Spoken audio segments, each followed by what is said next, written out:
Ladies and gentlemen, this is Takedown 184. I am Jebediah with you here on commentary, and I got guests with me.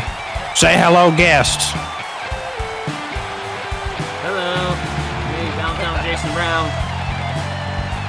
And I am the old presenter, Wayne K. Hayes. New intro for Takedown, I love it. Yeah, it's been in place for a few shows. That's all Space Ghost is doing. I think there's somebody else that's coming in. I think so. You think he's here somewhere? There he is. Ladies and gentlemen, Malik Brown is here. Oh, okay, cool. He's not on the show tonight, so he decided to come join us in the booth because, fortunately, we've kept the Needhams out of the building because we know what'll happen if they show up here with Malik. That's something we don't want to have happen. But we're kicking off our night tonight with one half of the ZCW Tag Team Champions, Jay Roberts, in singles action. One half of the Cash Money Hooligans. Oh, what the hell? Wait a minute. What the hell? AJ O'Connor. Of course. He couldn't wait until his music. He just had to come out here and attack Jay Roberts. So impatient. Well, it's not the fact that he's impatient, it's the fact that he's a prick. That and the fact that AJ O'Connor has made it clear that he's tired of all these quote-unquote silly, jokey wrestlers on the roster. And I guess Jay Roberts is one of them that he considers is not, welcome on the roster because they don't take it seriously. Oh, yeah. He's pointed the blame at Niles Riley as well. I mean, I do know that Jay Roberts' tag team partner isn't in the building. No, he's not in the building. Oh my God! Trevor Diaz is not in the building, and that sledgehammer shot to the gut. Yeah. Jeez. AJ O'Connor has said he's made it perfectly clear he's blaming Niles Riley for the reason that all these joke wrestlers are on the roster. Oh! And he said he's going to make it his mission to get rid of all of them. Well, we're gonna blame the wrestlers that are known for being comedy acts, but we're not gonna blame it on the fact that you're just not good enough to hang with everybody else. And the thing is, Malik, and you know this because you were in the original Sudden Impact roster too, and know that he could hang. He could. He was considered the future of the Sudden Impact roster. People were saying that he was going to be the one to take down Tyson Jax when he was the world champion down there. I mean, it was him. Wait a minute. Eric Owens. Oh, wait a minute. Small package. Small package one. Oh, no. Just a one count. That AJ O'Connor would not. He wouldn't live it down. He wouldn't live it down. Oh. Trying to go for the crown did not work. And now AJ. You can call Niles Riley a joke wrestler all you want, but he's been putting in the work. He has been trying as hard as he can to break that glass ceiling. Wait a minute. Seiko. Jesus. No, Seiko believes in him. I certainly do too. Cough off that tombstone, and Jay still kicks out. Yes, indeed. And there's a reason. Come on, kid. There's a reason why he's And one now- half of the tag team champions in ZCW. Mhm. You may call him a jokey, Right. jokey wrestler, but he's. Call him listen, I've been in that locker room and I've seen Jay, and I've seen this guy work. And that's the thing I've always told everybody. Do not underestimate somebody who's quote unquote you think is a joke wrestler. Exactly. Never underestimate them because they got more heart than you, and there's a reason why they're in the positions they are. Yes. And especially if you're somebody like AJ O'Connor, who, let's be quite frank here, he ain't the only motherfucker in this goddamn business who has to fight all the way back to the top to be recognized.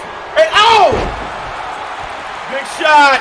I think Jason had a point there, though, is like, you know, there's a reason he's a tag team champion. People been underestimating the Cash Money Hooligans for years, and you know what they did? They went out and they became tag team champions. Yeah, Exactly. They beat Now, the, wait a they beat the minute. new Oh. scene for the belts.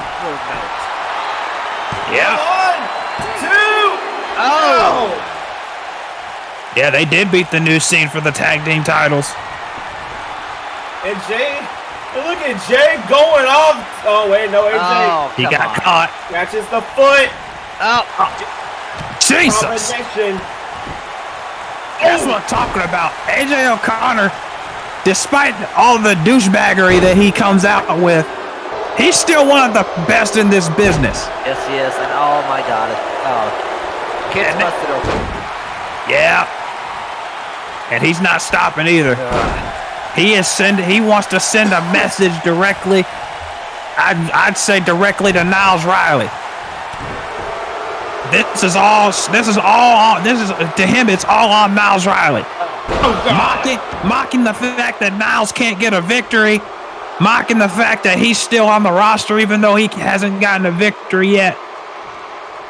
This is all about. That's what this is all about. Yeah. And now that double arm DDT. That's it. 1, That's got to be it. 2. You need to get a medic out here, Jay. Yeah. And AJ O'Connor blitzes through, attempted to blitz through, but he still picks up a win here over Jay Roberts.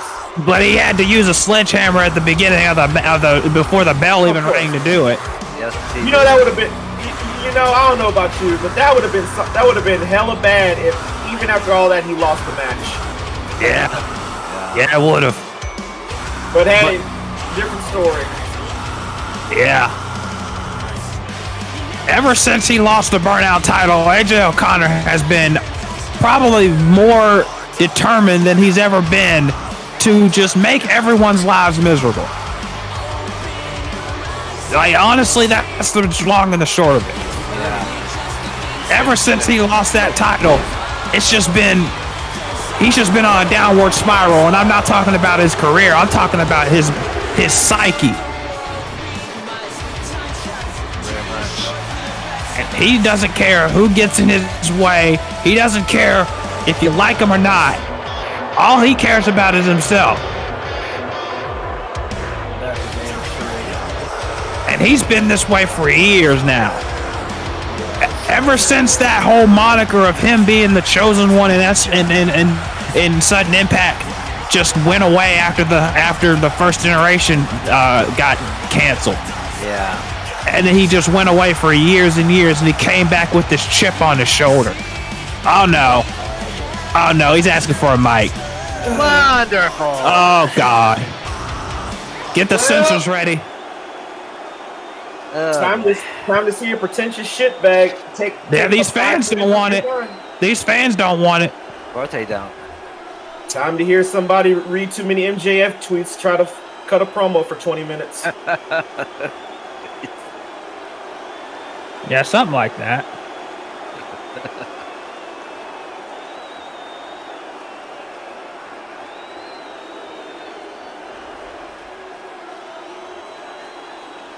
Run for your money, so I wouldn't be trying to mock somebody. I'm just saying. At least he gave him at least some kind of credit. I'll give him that much. That's the shocker in itself. Yeah. Oh boy, here we go.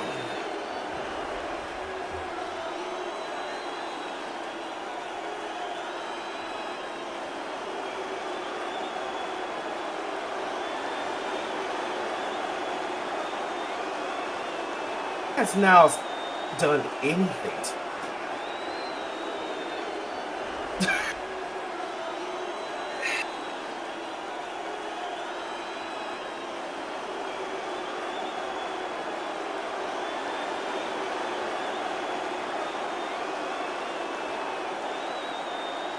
He said he's going to take out, they're going to take, they're, okay.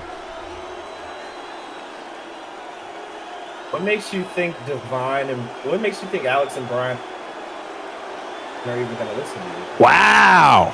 Oh. Wow. Oh. Wow. Oh, really? Wow. Right. Oh, I guess he wants smoke, huh? Oh, hey Malik, you ain't on the card, but you might have to get on the card now, buddy. You might have to get on the card now. Oh, did little baby boy finally grow up to his big diapers now? We'll be right back, folks. We got a commercial break. We'll be right back. Oh my goodness.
Well, there you go.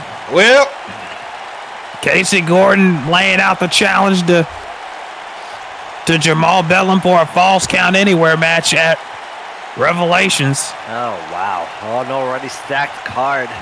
It's only getting more stacked. and Knowing Jamal, he's probably ringing the office numbers off the hook right now and trying to accept.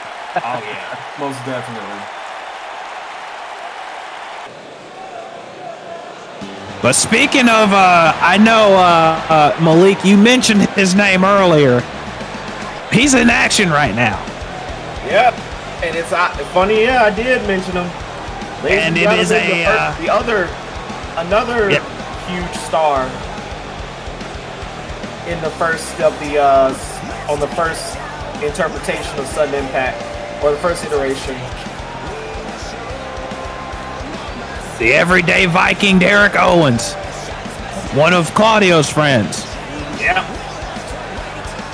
Helped him train a few times. He helped him train prepare for Sonny and Glasgow. And look how that turned out. I mean, also he was the one that gave Claudio that kick in the ass that he needed. Yep. Well, maybe he's going to need to give him an even swifter kick in the ass because Claudio's got the ogre at Revelations. Yes, he does. And he's even more dangerous than Asani ever was. I mean, Yujiro is probably the most dangerous man on the launch, considering the fact that man can stop an earthquake with his hand. Yeah. Yep. Boy. We're going to hear from Claudio later tonight, by the way. But before I get Tron, this is a Dead Man's 5 qualifier. The winner of this match will be added to the Dead Man's 5 at Revelations for the Celestial title, where Haru Glory will defend it in a Dead Man's 5 match, which I will explain after the Tron.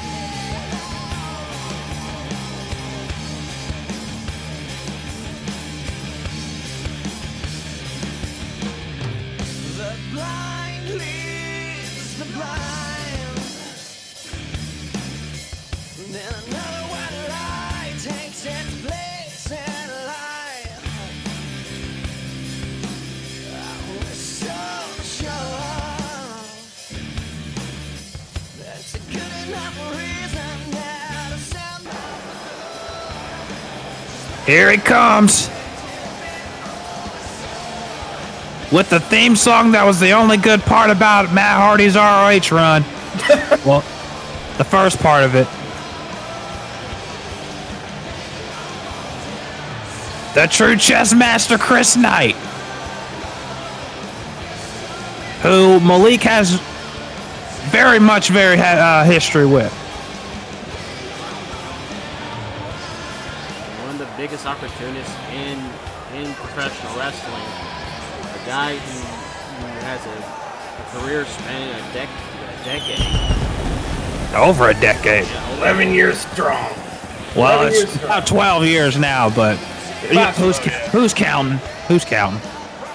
The people that are Chris Knight fans, which is 3. I'm kidding. Yeah, if Malik sounds a bit, sounds like he's sounding right now, it's because if you know your DCA history, you know the history between Malik Brown and Chris Knight. It's a very violent one. I could have, yeah, I bet. Goes all the way back to Revelations 2 and that brutal street fight they had that literally started out in the street. It started out in the street and it had to end in the ring, and it ended in the ring with Chris Knight literally almost decapitating Malik on the steel steps that were upside down. Oh, good lord. So, yeah. I haven't forgotten. No, a lot of people haven't. But now right here, remember, as I said, this is a Dead Man's 5 qualifier. Now, if you don't know what the Dead Man's 5 is, you haven't been watching WWE very long. But it's basically a fatal 5-way elimination match. Oh, man. And the winner will end up as the Celestial Champion. So Haru Glory is behind the 8 ball probably more than he has in his entire run as Celestial Champion so far. It'll probably be his biggest test, considering that he's going to be in there with four other men. And he can be eliminated at any time, and we have a guaranteed new champion at the end. That's right. Yep. So, Haru's going into this not even knowing who his opponents are until, well, we're going to know 2 of them after tonight. And then we're going to know a 3rd after the next episode. And then the 4th will be a mystery until the match starts. Come on, Derek. Yeah, Derek Owens has been, to say his career has been up and down and DCA has been a understatement. Proverbial yo-yo, as DDP would often say. That's a lot. Honestly, I can say that about at least a good majority of the DCA roster. Not just on Takedown here, but Wildcats as well. Speaking of Wildcats, we already know there's going to be a Dead Woman's 5 for the Rising Star title. Big knee. Yeah, that match was announced on Twitter. It's going to be Strawberry Suki, Kaneko Decker, Rebel Madden, and Bella DeSantos in there. Actually, let me make sure. Yeah. And then the 5th one will be a mystery until the match starts, just like the men. So, Wild card. yeah. So we don't know who that fifth person will be on either the men's or the women's side, as you see the replay here of Derek Owens sending Chris all the way to the floor. It's there. Back in the ring we go. Oh, Dragon Suplex. Well, not Dragon Tiger Suplex. Tiger Suplex with a wedge, only a one. What were you going to say there, Jason? Yeah, there we go. Come on, Derek. The thing is with Derek, you know, Take his stupid fucking tattoo off. Derek, who has also popped up in UWO a couple of times, actually the leader of the Companions now. That's right. That's right. Leads Marcus and Bilkis. Oof. And our other qualifying match tonight, Malik's going to like this. Another one of his boys is in action as the Iron Man, Aaron Anderson, goes one-on-one with Javad Fox. Oh. Cool. Oh, jeez. And we heard earlier tonight from AJ O'Connor, apparently he can't let the cat out of the bag that Catch Point's going to take on Swift Funk in a tag team match tonight. Yeah. We got another tag team match tonight featuring Divine Greatness, and they're going to be taking on a mystery team. We don't know who they're going to be teaming up with yet. No, wait, cover one. Oh. And then our main event tonight, which again, Malik, this is, I have a feeling you booked this show secretly because a lot of your guys are here. Because Scott Sapp accepted Kiyoshi Saiba's challenge for the Pure title, and that's our main event tonight. Wow. I didn't make that match. I know you didn't. I'm just saying, Derek Owens is here. You know, Divine Greatness is here. Catch Point's here. You know. Hey, This feels more like a Battle Pro show than it does a DCA show. I'm just saying. Well, listen, I'm sorry that my boys want to come and work. I mean, I'm not saying you're wrong, because, you know, You know, maybe this will be a dick thing to say, but I'm like this. Hey, if y'all mad, fucking. Well, I know one person that might be mad, but he's not here. Look, I like I said this. If you don't, Whoa! fucking. Uh-oh. Oh. Yeah, I saw that. I noticed that. Got out of that in time. Now we just need the riots to show up and kill everybody, and then it will be all right. Oh, It will most definitely be, and there will most definitely be a goddamn riots moment. Something like that, yeah.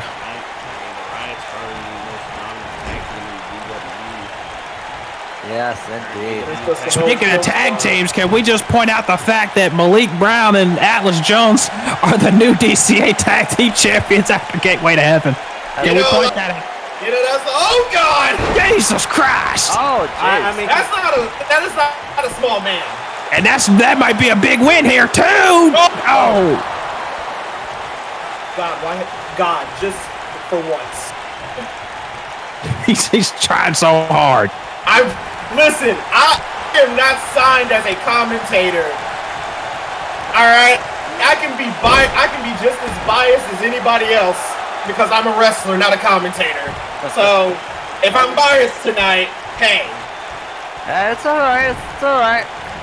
I'm very biased when I say I wish Derek Owens would slap that stupid fucking tattoo off of Chris Knight's back. You bootleg Sammy Guevara, 240-pound fat fuck. Anyway. Okay. I got all that out. I feel so good now. Misses the drop kick. God damn it. Oh. Derek's got him up. Up and down. That is the greatest representation of Chris Knight's career. Up That was and down. that was a representation of Nord strength. That too. Jason would know about that. The modern day, the everyday Viking, the modern day warrior, Derek Owens. I think Derek's trying to show why he's the real number one of the former Sudden Impact and not AJ. Look out. And if you think about it, Derek probably has more upside. I'm just gonna have to say this careful when you say modern day warrior. You know the last time someone had that nickname. Well, Derek doesn't live in Texas, and he hasn't embarrassed the family, so he's okay. Oh. Get right to the midsection.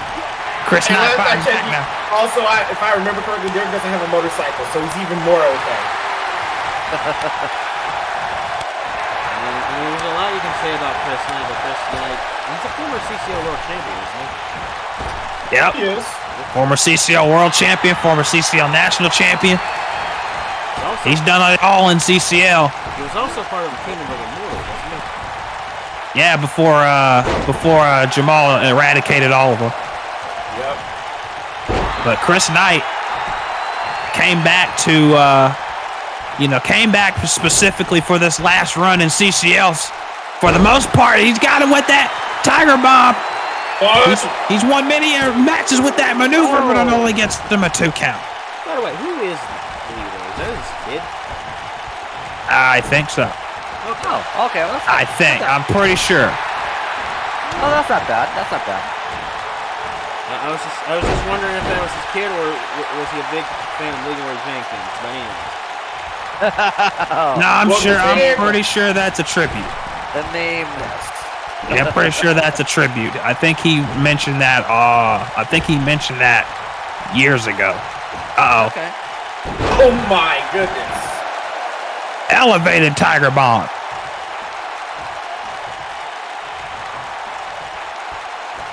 Big elevated tire bomb, and now Owens setting him up.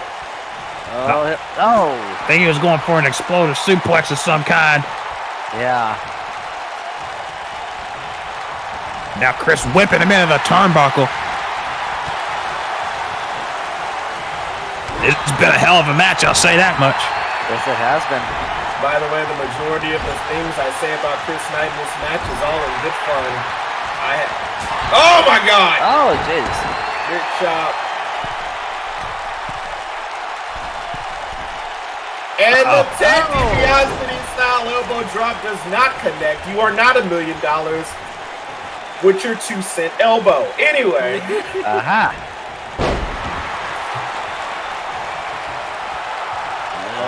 Knight waiting for Derek to get up, but Derek needing to use the rope to get back up to his feet.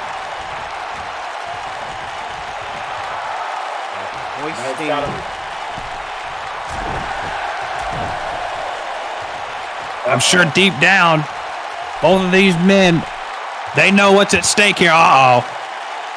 Jesus. They know what's at stake in this match. Winner goes to Revelations 8 in that Deadman's 5. And we will run down the entire card. Well, D-Wall will run the entire card down later on tonight.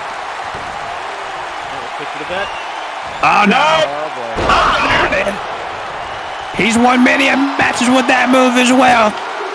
And Checkmate gets the win. Checkmate gets the win, and Chris Knight advances. So we know, so far, it's Haru Glory and the true chess master Chris Knight in that Deadman's 5.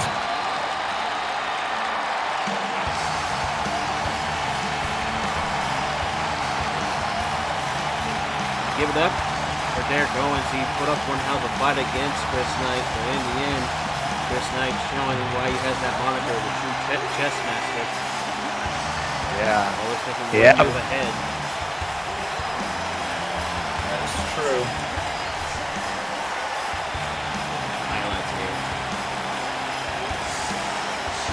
And again, coming up next, we're going to find out who's going to join Chris Knight qualifying for that Deadman's 5. It's going to be the Iron Man Aaron Anderson versus the up-and-coming Javad Fox. That's coming up after this commercial break, folks. Oh, boy.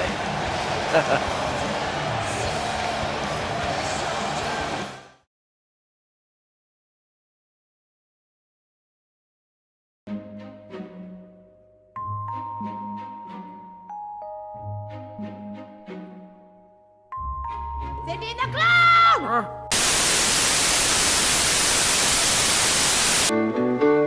Thank you for being a friend.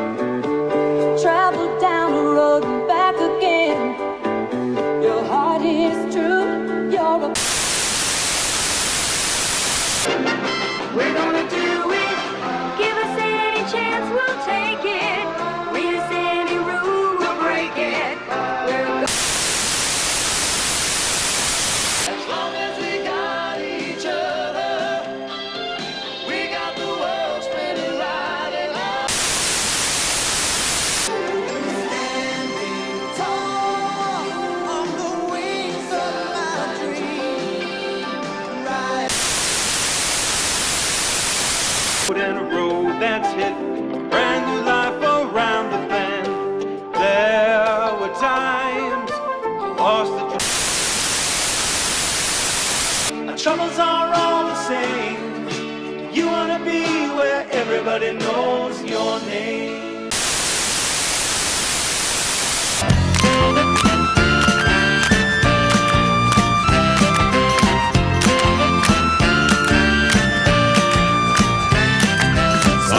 Monday, happy days. Tuesday, Wednesday, happy days. Thursday, Friday, happy days. Saturday, what a day. Grooving all week with you. These days are ours. Share them with me. These days are ours. Happy and free. These happy days are yours and mine. These happy days are yours and mine. Happy days.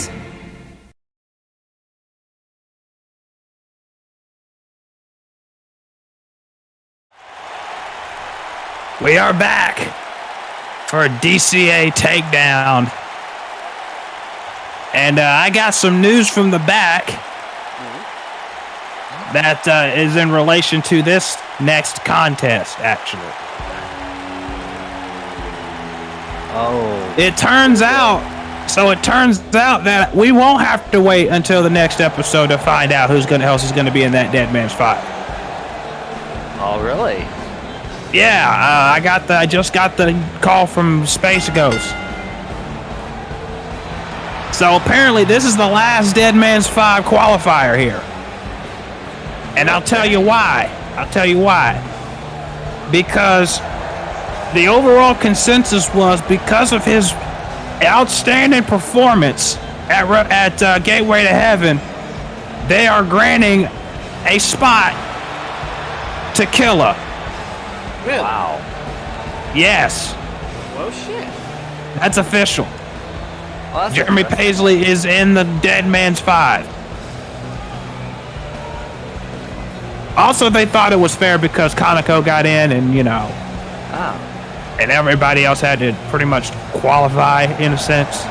So, it was fair as fair, but they figured Jeremy was the most deserving because he went in there for 30 minutes with the world champion and with Tyler Parks, and he nearly won. Hell yeah. No, multiple times. So, I'm sure Malik is over the moon about this as well, but I don't know where he is right now. Still here. Oh, okay. I'm just paying very close attention to this match. Well, yeah, because one of his boys is about to come out. A man that Malik has been following for many, many years. And a guy that he helped train in Javad Fox. A guy that a lot of people backstage have been trying to get on the DCA roster for a long, long time, by the way. Malik will tell you that personally. The Mad City standout, Oakland, California native Javad Fox. And this is a big opportunity for him, too. Oh, it really is. Whether he wins or he loses, he's in there with a former DCA World Champion and a former Burnout Champion. Yes, he is. That's nothing to sneeze not at. Not just that. If I remember, the first ever DCA Pure Champion. Yes. He's won almost every championship in this company except 2, the Celestial and the Tag Team. That is unbelievable. That is. In fact, Anderson is what, the 3rd Triple Crown? He's one of them. Ah. He's one of the Triple Crowns in DCA, male or female. Oh my goodness! Oh, That is a way. All right, kid, come on. Javad Fox is not playing around tonight. Uh-oh. Oh, jeez. Javad is probably gives up so much, and Javad's not a small guy himself, but he gives up a lot in height and weight to Anderson.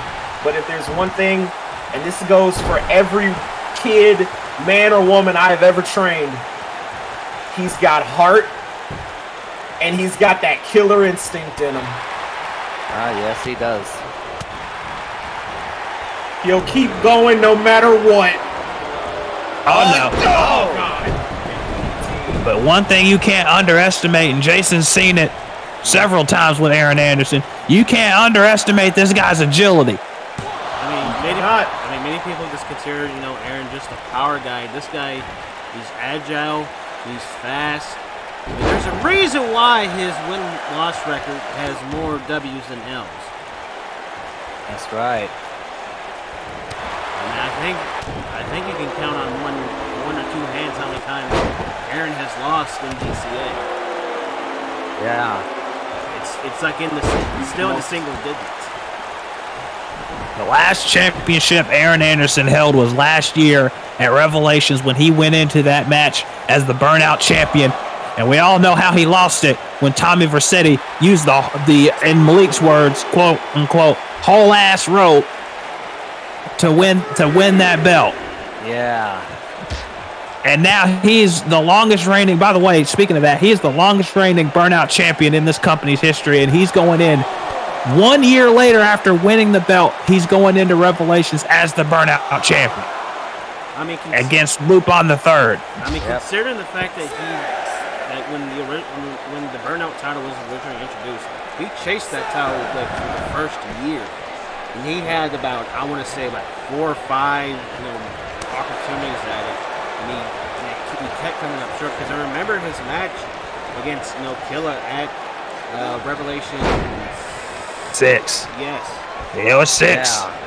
And it was at Revelation 6 in that Vice City street fight that he lost. And then they would have a rematch, and then he would lose the rematch.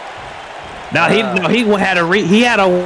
had a match at Gateway to Heaven, and he inadvertently got knocked into the referee. He had a pinfall, but the referee was down inadvertently, by the way. And he claimed that the referee was against him or blah, blah, blah, something like that. So they granted him a rematch, which was the Vice City street fight at Revelation 6, and he lost again. And then he just kept chasing. Javad. Speaking of chasing, Javad's chasing the biggest win of his career. Daredevil. Hit the elbow. Wow. So now 1 year later, Vercetti's going into the match at Revelations as the Burnout Champion, going against Lupin the Third, who we will hear from later tonight as well. I do believe that will be Tommy's.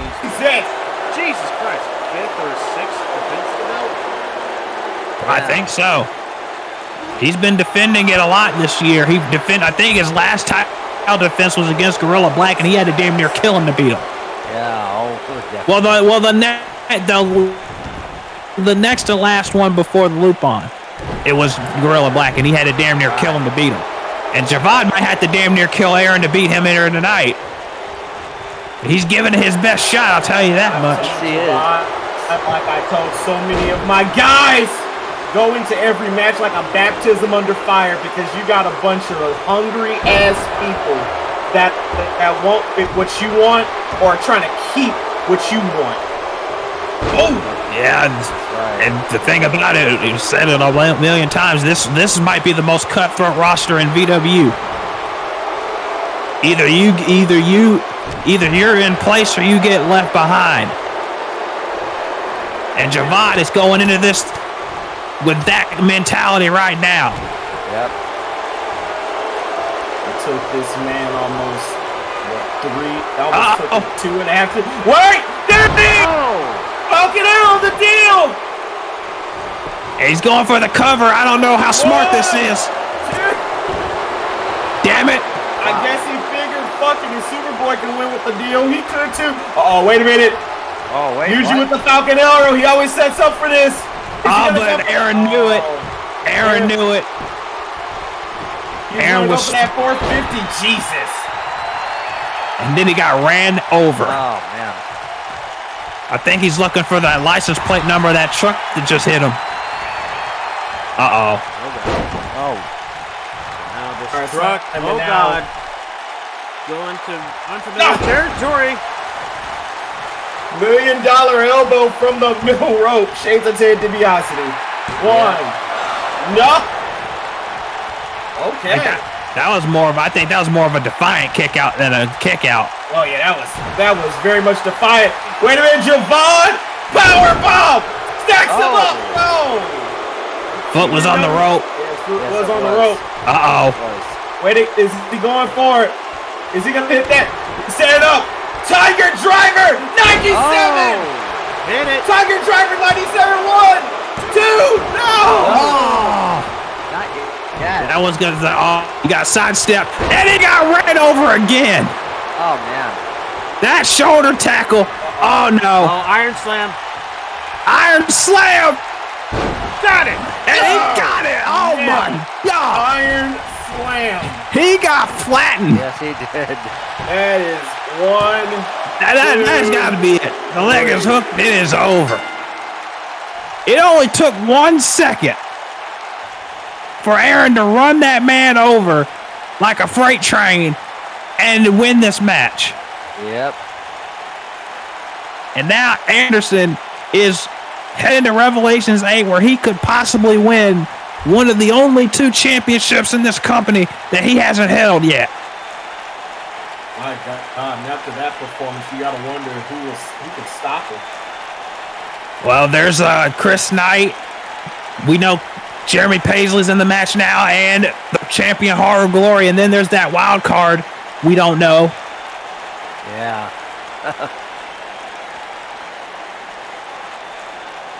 So we have our Dead Man's 5. Haru Glory, Chris Knight, Aaron Anderson, Jeremy Paisley, and our wild card for the Celestial title. I hope that Haru is watching closely. But you know what? I hope people are watching Javad Fox closely as well. Because he took Aaron to the limit tonight. Yes, he did. Oh, yes, he did. And that shoulder tackle, that was the only thing because I'm pretty sure Javad would have been putting more of a fight up if that shoulder tackle didn't hit. And then, my God. Wow. That was it. When he hits that move, and other people hit that move, but when he hits that move, it's like a fucking earthquake, man. It really is. You can't get away from that. Yep. And Aaron Anderson is moving on to Revelations. You gotta wonder, Haru, like Jason said earlier, might be in the biggest test of his entire career. He's in there Pretty much. with Aaron. He's in there with Chris Knight. He's in there with Paisley. He's in there with a wild card. Yeah. Former wild champion and a very hungry killer. Yeah. Indeed. Hello. Speaking of somebody that's hungry,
Wow, okay. Nice.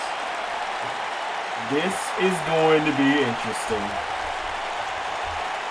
And of course, you know me, I'll be rooting for Lupin III considering he is principal. If he brings back the DCA Burnout Championship to the team, then hey, more power to him.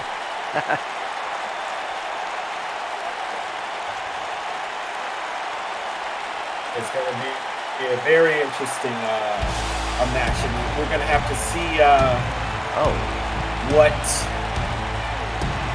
Tommy Vercetti's going to pull from under the sleeve. And well, if you hear that, boys and girls, Oh yeah. here comes Catch Point. My goodness. I was going to say, the new UWL Tag Team Champions. They defeated both you and Claudio on the most recent edition of Voltage. Yeah, they are part of Zaya Steele's faction, The Rise. Yes, indeed. But I see why they are part of that group. These two men, Bearded McGregor is somebody that D-Wall has been pitching and supporting for years. The reason he got that name is because D-Wall pestered Malik about it to no end. Yeah. And then McGregor went up to Malik one day and was like, who's kept calling me Bearded McGregor? And he said, D-Wall, and he's like, I like it. That's how the conversation went, I swear. Okay. Malik will tell you. Oh, God! Oh, Well, there we go. oh baby! Zahia Morgan's favorite tag team. Oh yeah, the Disco is not dead. with Funk. One of the most popular tag teams. If I remember, former DCA tag team champions. Yeah, they beat, if I'm not mistaken, they beat the Blacklist for those belts. Yes, sir. Revelations 3. Antoine Wright was gone for a while. And you know, Andre Barnett, you know his accolades. But now they're back, and Antoine Wright and his goddamn hip swiveling. He might be the best hip swiveler in the business. The funny part is he actually went out with a hip injury. So he is showing those hips off for some reason. I don't get it. well, I mean, like I said, the man literally came back from a hip injury and he had to have surgery. So he's showing that the hips are all right. No, there's something. There's something. Yeah. But they're going up against an Wait a minute, Antoine! Jesus Christ! Andre coming out the gate. I think Andre realizes how much of a danger this tag team is now. I mean, it's not like they weren't in danger before, but now that they got the Zahia Morgan stamp on them. Yeah, they got the Zahia Morgan and the Zaya Steele stamps on them. That's double stamp. Yeah, Zahia Morgan and the Zaya Steele. Yeah. Yeah. They went into Jason's tag team division and they took it by storm almost immediately. And now you see, oh! And that's what I'm talking about. Oh, God. And the middle child of the Grayson family taking it to Andre Barnett here. Yeah. And of course, we mentioned it earlier. Atlas Jones and Malik Brown are the new DCA Tag Team Champions by beating Gage Grayson and Tyler King at Gateway to Heaven. And probably one of the most shocking outcomes of that whole night. Yeah. A lot of people did not see that coming. Then again, considering the history between you and Atlas, I understand why they didn't see it coming. I mean, yeah. But all of that's in the past. We've done our talking. We've done Wait a our. minute. Oh wait, Roll no. up. No. We've done our talking. We've done our. We've done our apologizes. We've done our We've done our burying the hatchets. You know? Yeah. Yeah. Now Grayson has got him in the corner. And now Snapmare and just yanking his head down on the mat. And now we got bearded Eric McGregor in the ring.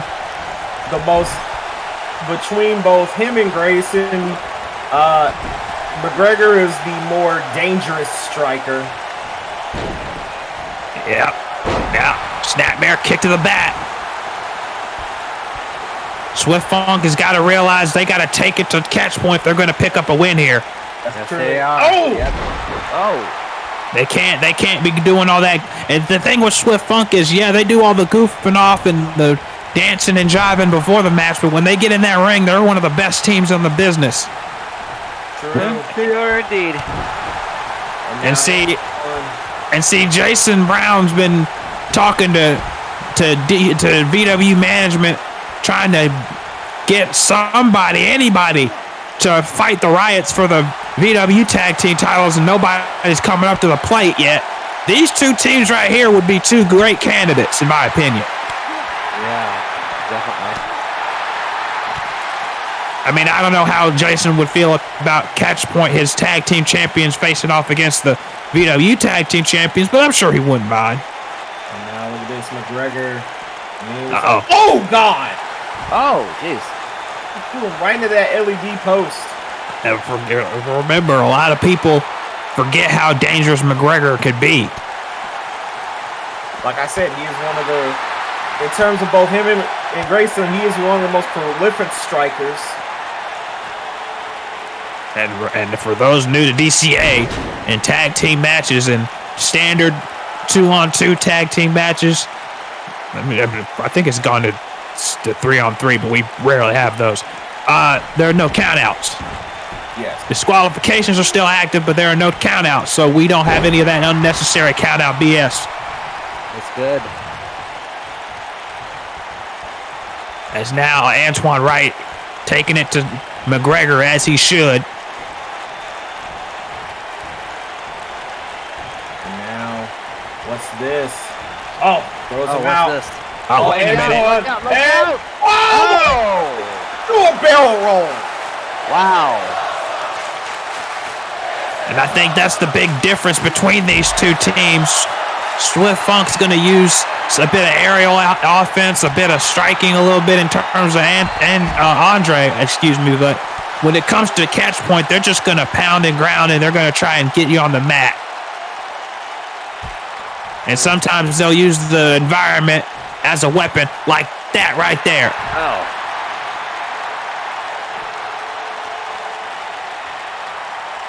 And now McGregor got Antoine, throws him right back into the ring again. Oh, wait a minute. Whoa. I think Andre's seen enough, and he jams his knee into the head of McGregor. I think Swift Funk is trying to play catch points game here, but McGregor's just shoving Antoine away. What's wrong with the reversal? And now they're fighting out on the floor here, right next to the Spanish announce table. Right. Oh, man. Jesus Christ! That's what you were talking about there, Malik. Yeah. Like I said. That's why they are the UWL Tag Team Champions right now. Exactly. And now. Ooh. You can say all you want about the VW World Champions' influence on these two, but it's definitely paid dividends. Ooh, clothesline. And another clothesline. Off the ropes, heel kick. Big calf kick there by McGregor. And now he tags in Grayson.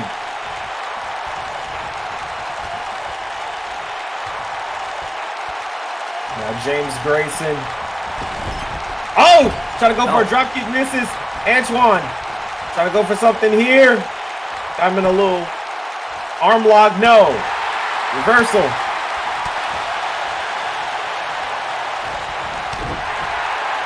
These two teams fighting it out right now.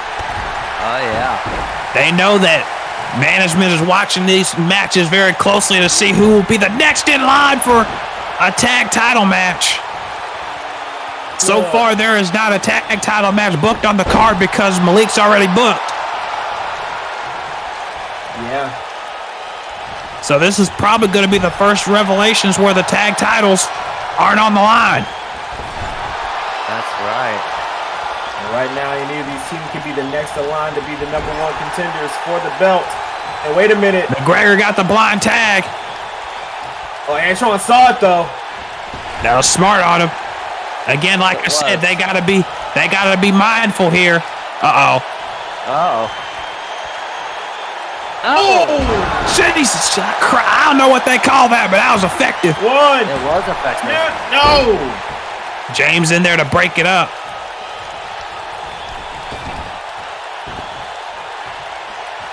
Now what's Antoine doing? And Andre's back in the ring. He's the legal man. Right hand. Oh.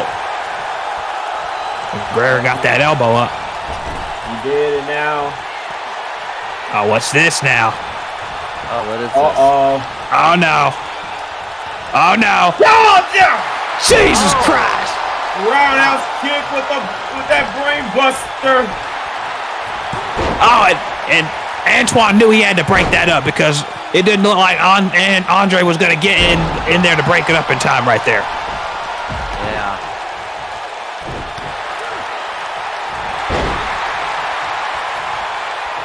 Now the referee trying to get McGregor out of the ring. Try to get out of the ring. Oh. Grayson ducked that. Yes, he did. And now, oh. Duck Missed that shot out heel kick. Oh. Big heel kick by Grayson. Like I said, James Grayson, the middle child of the Grayson family. The eldest brother of Gage Grayson, who is the youngest.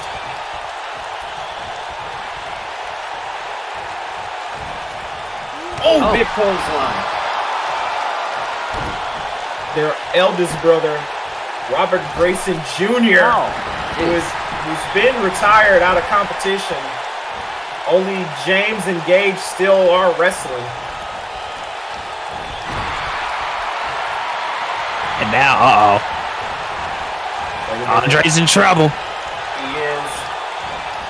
James had a stick. Oh! Wow. That might be it. Slide kick. 2, no. And McGregor takes down Antoine. Headbutt by Andre there. And oh my goodness. Oh, wow. But you can tell the fatigue is setting in. Catch point has driven Swift Funk to the limit. And now, back to this headlock by Andre. Which a lot of people might think is silly, but it's actually putting more pressure on the head and neck area. Yeah, definitely. Now tag. Oh, they're going for this again. Oh, yeah, they are. Wait a minute. They hit it. It's over. Oh. They got it. One. And McGregor's out on the apron, and that's it. Oh. That's a statement. Yeah. Like these two teams pushed each other to the limit. And Swift Funk barely got out of there with a win. But give it to Catch Point. They had to make them work for it. Yes, indeed. Wow. And Malik will tell you, Catch Point makes you work for a victory. And Swift Funk had to prove themselves. It wasn't about jokes and hokiness tonight. They had to prove that they are serious contenders. And I think that's exactly what Catch Point did. Exactly what they did, yeah. And Swift Funk is in the win column once again. But I don't think it's going to be the last time these two teams are in the ring together. I can assure you that. Yes, yep, that's right. I agree completely. We got more action coming up, folks. Don't go anywhere. Oh, wait a second.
Ladies and gentlemen, we are back to Battle Pro White Noise Takedown episode 184, everybody.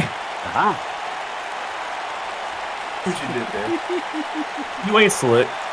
That's what you did there. I got a text from D-Wall. He told me to do it. Okay. All right. It's right here. I know who to Oh, back. yeah. I see. I know who to smack now. Oh, wait a second. Gotcha.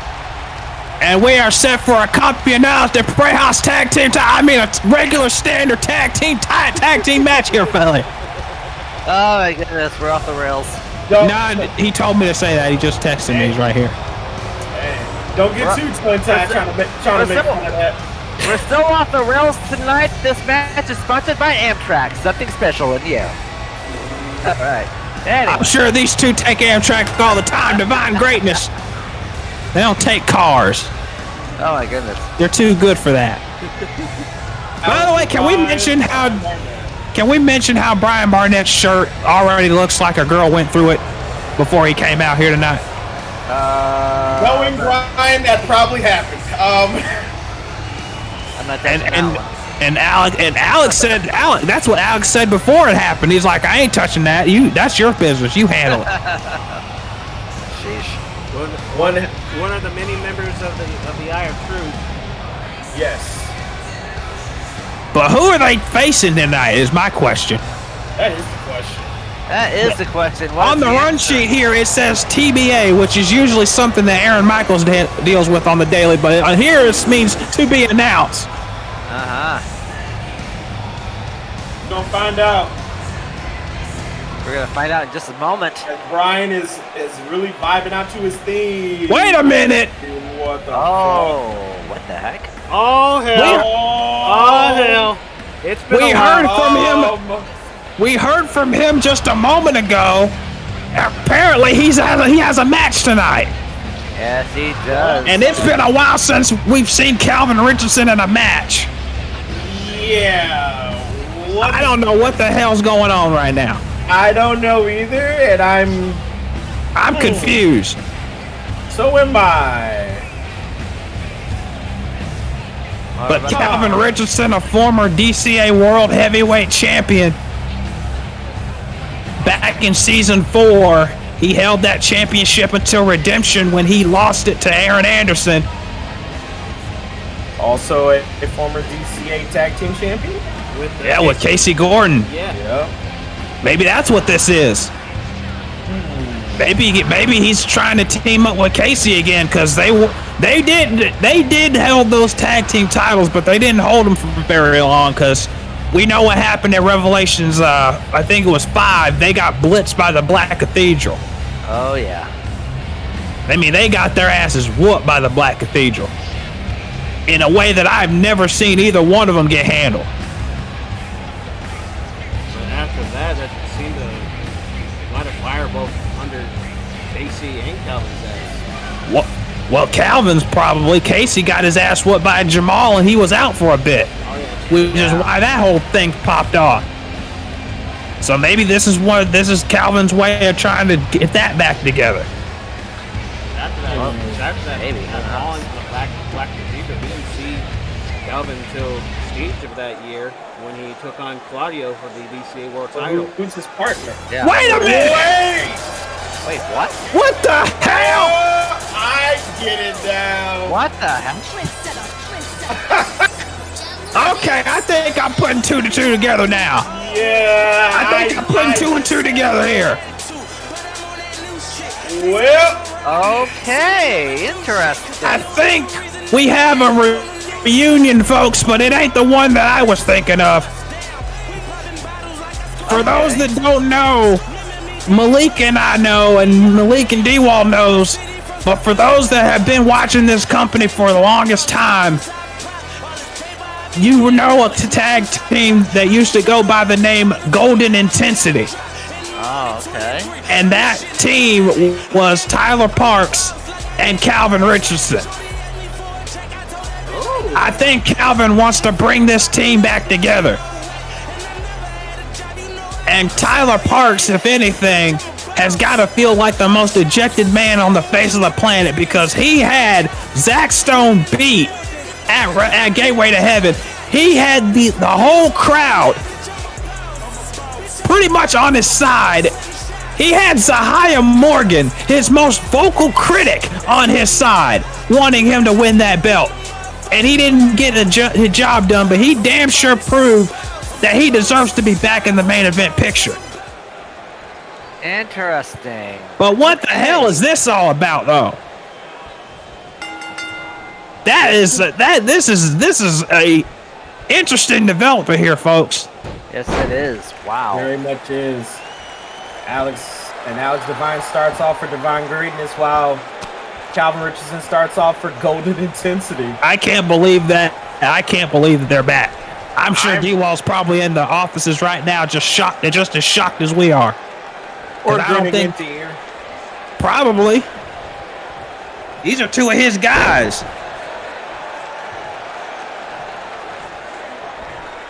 But let's be honest, Divine Greatness ain't a pushover. No, they are not. They are former Campeonatos de Prejas, despite the jokes that D-Wall tried to get me to make earlier. They are former champions over in Battle Pro. I think they're the first ones, aren't they? They were the first ever Campeonatos de Prejas.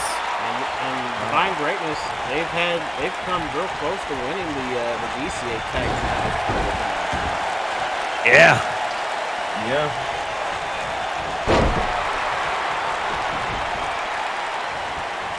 Divine Greatness, yeah, they've held, they've held those tag titles in Battle Pro, and they've showed themselves more times than not to be one of the best tag team in all of wrestling. They're very hard working. Very consistent and hard working. And it's funny. There's a reason why Bobby took a liking to him. Oh yeah, and it has nothing to do with the fact that Alex reminds him. It has nothing to do with the fact that Alex reminds Bobby of himself in his early days. But we don't talk about that. And Brian Barnett down in the ring. Brian Barnett, the youngest of the Barnett family, the misfortunate son, he likes to call himself. In there against a misfortunate and probably the most misfortunate member of the Takedown roster. Yeah. Drop kick to the knee, tags to Calvin. It's funny. Also, all four of these guys have something in common as well. Oh God, big DDT. All four of these guys have this in common. They could be a very strong, credible member of the roster singles-wise. But as a tag team, they have double the chances than they would if they were a solo act, you know? Yeah, definitely. I mean, Calvin is the only one in this matchup that can say they've held world title gold is Calvin. Yeah. Oh, Calvin. Oh no. Jesus Christ. That's right. Yes, indeed. That was a strong son bitch when he wanted to be. I think a lot of people forgot how dangerous Calvin Richardson is. When he held that world title, he held it with a depth grip. No matter what people might have thought about how he won it and the people he was associated with, that man proved that he was more than a gimmick for somebody to use a cartoon sound effect over. Wow. Oh, elbow. He is just driving those elbows. Oh no. Wait, no. Oh, Brian grabbed his fingers. Yeah, he grabbed his fingers and broke the grip before it could get fully locked in there. He grabbed the fingies. And from what I've been told, Brian's been more motivated ever since he saw that tag team match between his brothers and saw their intensity that Jeremy and Cody went against each other. Oh, Malik, I don't know if you saw what I just saw. I saw it. He used his posterior. Yep. And drove it into the head of Calvin Richardson. Oh yeah. I'm sure he doesn't call it the rear view. No, because then reparations would have to be called, and we don't have that right now. Okay. Malik might have it, I don't. Getting shot by Brian. I think Calvin brought it right back. These two are probably the hardest hitters in this match. Brian And Calvin. Yeah. And then you got Alex and Tyler are probably the technical expertise of the teams. Actually, if anything, to be fair, Brian, he doesn't show it, but he's the more athletic high flyer. He's got some strength to him. He just doesn't like to use it as much. He's going to probably have to against Calvin, though. I mean, most definitely. Oh, yeah. Because, he's got he's always made this entire career to differentiate himself between Cody and Jeremy. Now in the corner. And this match right here, again, this could go a long way in determining who's the next challengers for the tag team titles. That's the step-off backbreaker. Wow. Step-off backbreaker by Calvin. And now reversal. Oh. Otherwise known as the SOB. I'm serious. Well, that's what people say when they feel it. Oh, Jesus Christ! Oh, he went for a shot. He did. Uh-oh, and now Calvin just ran him over. Oh, no. Uh-oh. Blackout elbow time. Yeah, that seems like it. Oh, Jesus Christ. Blackout elbow. He won the DCA World title with that move. 2. No! Oh, not yet. He gave Monahan the business. Oh, man. He doesn't give a damn. I think that was a direct, what the hell do you mean he kicked out? Yeah, because not a lot of people kick out of the blackout elbow if you know your DCA history. And now again, Calvin's just going to lay it in. Yeah. Driving those clotheslines in. And people seem to forget that SOB! Oh. I think Alex is saying that to himself right now. 2, and again, Alex kicks out. Again, Alex is the heart. Because many people seem to forget that, because I remember like a couple of years ago, there was like a multi-man elimination tag match. Brian was the first one out of that match, and Alex made it all the way to the final 2 and won it for the Divine Greatness, which gave him a DCA tag team title match. He countered it. He countered it with DDT. Oh, wow. Oh, that one count, though. That was smart by Tyler. Wait, Tyler! Go, Liger Bomb! Spiral Liger Bomb. I think in the last few months, we have seen a maturity out of Tyler Parks that I don't think a lot of people thought he had left in him. I think a lot of people wrote this man off, said his career was done. He was just going to be at a certain place on the pecking order, and he has proven everybody wrong in these last few months. And I got to say, I'm proud of him. That's true. Oh, look at this. Oh! A weak backbreaker.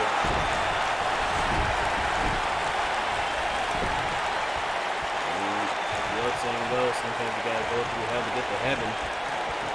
Yep. Tyler has been through hell.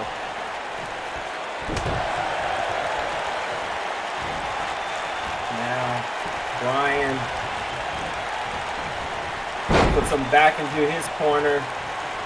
Big drop kick. The thing is with Brian, he may be the only of the Barnett children that was not trained by his dad, and that was for reasons, not personal reasons, but just reasons because he wanted to be different from the other members of his family. But he still has that Barnett intensity. And Calvin wants it. He was begging for it, and he got it with a drop kick to the mouth. And those are actual motorcycle boots this man is wearing. Oh, yeah. And I'm sure Calvin welcomes it wholeheartedly. I don't know if you ever got booted in the face with honest-to-God boots. Like anything of Timberlands or motorcycle variety, but that shit hurts. Back in my career, I have been kicked by various footwear, and yeah, those types of boots do hurt. Oh yeah, they do. I think, Brian, well, remember when I said that these two are probably the heaviest hitters in this match? I think my point's being proven right now. Because two, every time those two have been in the ring, they have hit each other with everything that they have. I mean, they have not held back. Like I was saying, because we know about Calvin, his intensity, but with Brian, like I said, especially when how he's been watching Cody as of late, it's lighting the fire underneath him. And which is the same fire that's been lit underneath Jeremy Barnett. The Barnetts they're trying to get that flame back. And that's very much true. And now Brian grabbing Tyler. Trying to keep him isolated from Calvin, which is a smart move. Very smart. And remember, folks, later on tonight, our main event, which is coming up after this match, as a matter of fact. Scott Sapp has answered the challenge, and he's going to be challenging Kiyoshi Saiba for the Pure title. Oh, yeah. And also tonight, we are going to hear from the #1 contender for the DCA World title, Takeru Yukimura, tonight. Oh. That is still coming up, folks. Takeru will be out here to speak on his win at Gateway to Heaven, winning the ladder match, and going on to challenge for the world title. Oh. And what's probably one of the most anticipated matches on that whole card. Oh, man. You know, I'll give it to him. Get to the fucking tent. Oh! Want a hand down. On a hand down. He's getting up, though.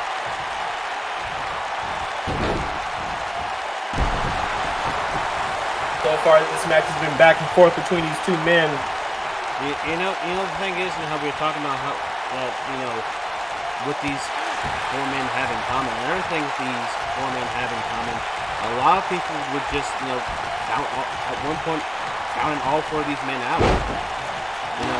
That Tyler wasn't going to reach a certain level. That Calvin had peaked. That Divine Greatness were just going to be this low-end tag team. A lot of people have counted out all four of these men. And right now, these four men are showing why you should never doubt any of them. Exactly. Calvin's a former world champion for a reason. Divine Greatness are the first ever Battle Royal Tag Team champions for a reason. And there's a reason why Tyler Park had everyone on his side, during that three-way dance when it became down to him and Zach. And Tyler's a former Celestial champion, too. That's right. Wait a minute. Ushigoroshi. Oh. Ushigoroshi. And Brian popped right back up. Oh, didn't hurt. Oh. Oh, he's dancing on him. And now he's dancing on him. He's dancing on him. Oh, man. Bobby probably told him that. Bobby wishes he could do that. Clothesline. And now Brian fully into this matchup. I mean, I'm pretty sure he could do it 20 years ago. Gotta look back at the tape for that. Drop kick to the back. Oh, jeez. This has been a hell of a tag team match for Brian and Alex, not knowing the team they were going to face in the first place. That's true. And now throws him into the corner again. And look at this. Tyler's fighting out of this. He's not trying to get caught in whatever Brian's trying to do. No. Well, whatever he's trying to do, he's trying with everything he's got. And now Tyler sends Brian into the corner. What's this now? Oh. Clothesline, snapmare, neck whip. Chasing Mr. Perfect. And now, send him up. Could he be going for it? Uh-oh. He's got him up. Go, the rush. Oh, wow. Nailed This could be it. What? No, Alex right there to break it up. And Monahan guy ran over by a freight train named Calvin Richardson just now. Oh, man. I don't think he saw him coming. Oh, shit. Stop! Fucking arrow. And unlike Javon, he realizes that it ain't going to get him the victory, so he's going for more offense. Go for it here. No! Tyler just keeps fighting out of that corner. Oh, wait a minute. Arrow explosion! Arrow explosion by Tyler. And I don't think Tyler sees the tag was made. Oh, big drop kick by Alex. Oh, no, but Tyler's coming back now. Look at Oh, this! man. Tyler gets thrown over, but he catches himself. I don't think Alex sees him. Top rope. Bombs away. What a sequence! I'm telling you, this is a new Tyler Parks that I don't think anybody thought had in him anymore. Oh, she got roasted. Oh. He got it. But Alex, Oh. Reversal by Divine. Divine trying to get this crowd on his side. they are on both men's sides right now. I think this is a 50-50 right here. Another clothesline. Cat kick. And normally the crowd is not really on the side of divine greatness until now, but here comes Tom. Oh my God! Spear. Holy cow! Wow.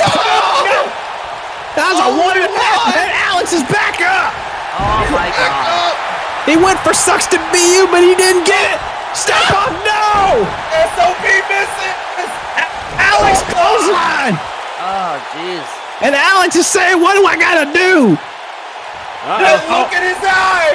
He's Sucks to be you. If he hits it, it's over. No, Divine intervention. That could be it. Divine intervention. Can he cover him? Cover. Come on, Come on, AJ. Come in, get in position. One. 1, 2. He got it. I don't think Tyler knew that he was going to hit. And Monahan, all things considered, he was trying to break that pin up. Joey Samoa. I can understand the heat of the moment right now. Now he's got a submission locked in, but the referee's down. The referee is down. And Tyler sees it, but Calvin gets out of it anyway. Wait a minute! Tyler! Going rush on to Alex! Cover. Covered by Calvin! 1, 2. No! Count. What the hell is this match right now? Good Lord in the morning. Divine greatness will not be denied. Oh, And this, we man. might as well consider this an unofficial #1 contenders match at this point because these two teams are bringing it. Yes, they will are. not be denied here tonight, says Alex Divine. Malik, you might want to keep a very close eye on this because one of these two teams could be #1 contender at this rate. Oh, I am. Oh, man.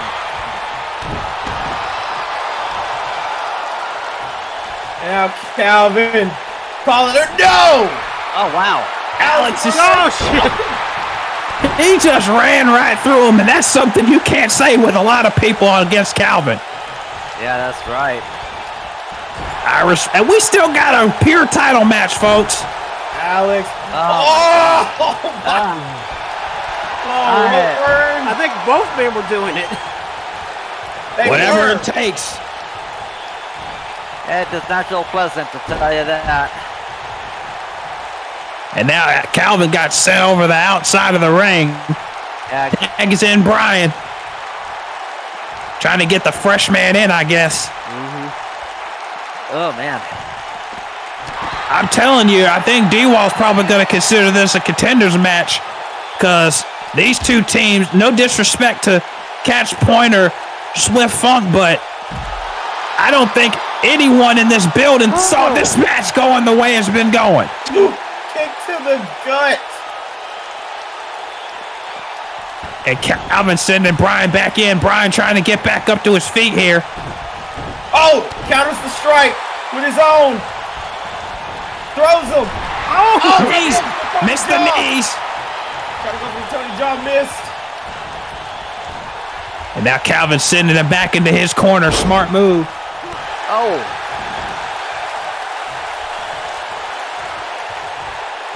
Now Tyler calling Bryan up. Oh, no, and now Bryan's not getting up, so he's just going to punch him. Get those strikes in. Trying to keep him down, I agree. They're this barn burner. And now Bryan's still fighting. Yes, he is. Kick to the gut. Oh! DDT! Sheer drop DDT. And Tyler's back up. Or he likes to call that the gray matter. Oh, God! Oh, What an elbow. He likes to call that sheer drop DDT the gray matter. He likes to call that sheer drop DDT gray matter. And now... Oh, man. Uh-oh, and now the most overused tag team move in virtual wrestling, the drop toe hold elbow drop combination.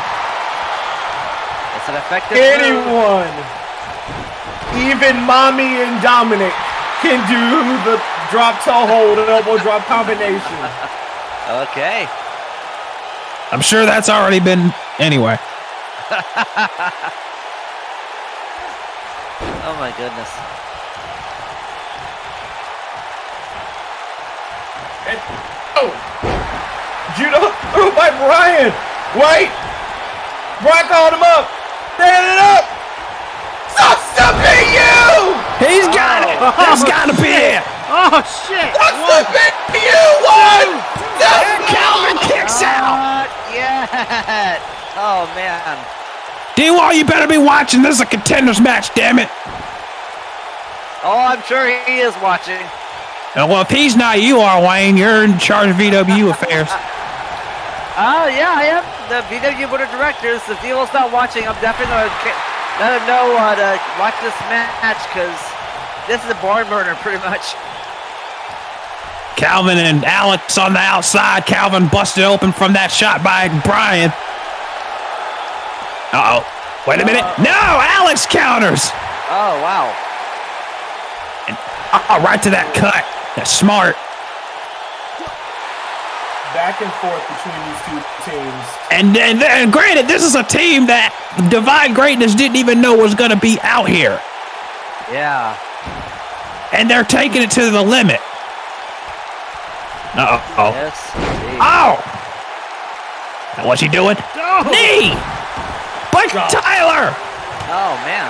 And now Tyler's getting into it. What is Tyler doing? What is he doing? Oh, he was looking for Alex fighting it off, but he's giving Calvin time to recover. Alex runs back in the ring because he realized. Oh wait, he was trying to tag Tyler in, but Alex realizing, trying to stop it. Calvin is a bloody mess now.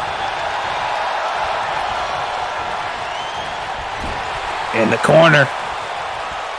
Wait a minute. Goes back into his corner. No. Reversal. And now Alex sending Calvin into his corner. Went for a right hand. Now. And back and forth again. Just trying to find dominance in this matchup. Trying to. Uh-oh. And now another devastating drop toe hold elbow drop. Oh, man. Oh, he was going for a tag, and Tyler cut him off. Knee, neck breaker. Oh, jeez. Reality check by Tyler Parkman. Alex again. Stopping everything that Tyler has. Elbow.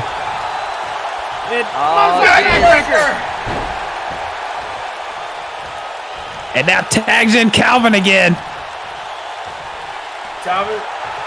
Calvin's trying to end it. Everyone in this arena are on their feet. As well they should be. God.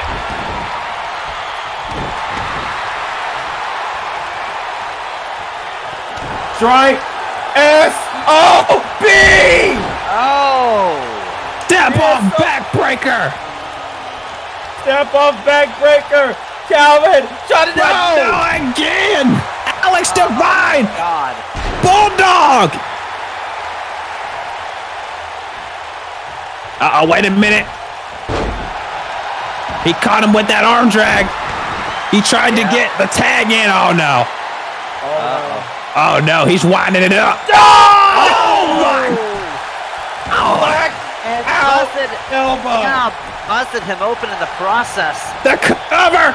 What? Tyler playing defense. And it's over. Holy My hell. God. That was wow. Give it up for all 4 men, but god damn. I'm telling you, Atlas and Malik better watch their backs now. I'm telling you. Because after that, Calvin and Tyler may have just punched themselves a tag team title match. I would imagine so. And Malik wow. is outside, is literally outside of the booth, looking on intently right now. Because he knows. He hit him so hard, he busted him open with that blackout elbow. I know. That was intense. If these two are really back together as a team, Malik and Atlas might have a challenge on their hands for those tag team titles.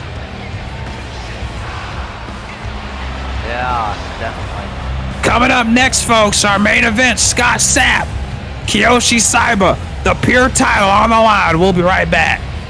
Ooh, boy.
dear.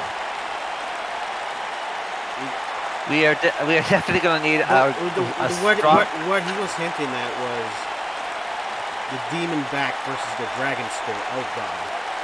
Oh, really? I mean, I don't know why y'all are surprised. This thing has been popping off for a year. These two have literally kept each other apart for a year. And now they're finally in Yujiro's only match in this company, by the way. Yeah. And Claudio's only match in this, and I think one of his few matches in DCA, and they're going to go head up at Revelations. And you really think any rules or any referees or anything's going to stop him? Hell no. I mean, Claudio hasn't been really active on the DCA roster this entire season. It's mostly been because of his fight with Yujiro. Yeah. And now they're going to be in an actual match at Revelations. We are going to need to make sure we have a strong enough arena to hold that match. It's going to be in Soldier Field in Chicago. It's all wide open. Oh, Chicago! We apologize in advance for any disasters that might happen during our show. Right now we have our main evento. Main event. The Pure Championship is on the line. Scott Sapp answered the call when Kiyoshi Saiba wanted to defend the Pure title tonight. Kiyoshi said he doesn't want to sit around and wait until Revelations for a challenger. He wants to put that belt on the line and prove why he's the Pure Champion. And Scott Sapp was the first man in the office to sign the contract before anybody else. Oh, man. You damn right it's main evento. Oh, boy. And the winner of this match apparently is going to face Dante Styles for that title at Revelations. Oh, boy. Oh, here he comes. The hungriest Swiss man you've ever seen against this man. A man who just recently, if you haven't seen it, you should probably go and seek it out. Yes. Had a hell of a championship defense a little while back. Yes, indeed. Because this man is not just a Pure Champion here. He's a champion in multiple organizations. Oh, yeah. And to say he went to war would be a complete understatement.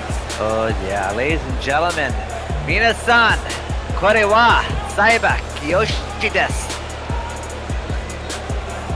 Oh, boy. Yeah, he took JP Masters to the absolute limit in that match. I saw that match. It was hellacious. Yes. Considering that not too long afterwards, before that, they had that intense match with Luka Khan to win that match. Yes, Yeah. indeed. This man is determined. He said he was coming for a championship in DCA, and he did exactly what he said he was going to do. And now he is on the top of the Pure division. Yes, he is. But I'm sure in his mind he wants even more. He wants to be the top man. He's proven that everywhere he's been, that he can be the top guy. But tonight, Scott Sapp is knocking at his doorstep, and he's got 20 minutes to try to wrestle that Pure title away from Kiyoshi.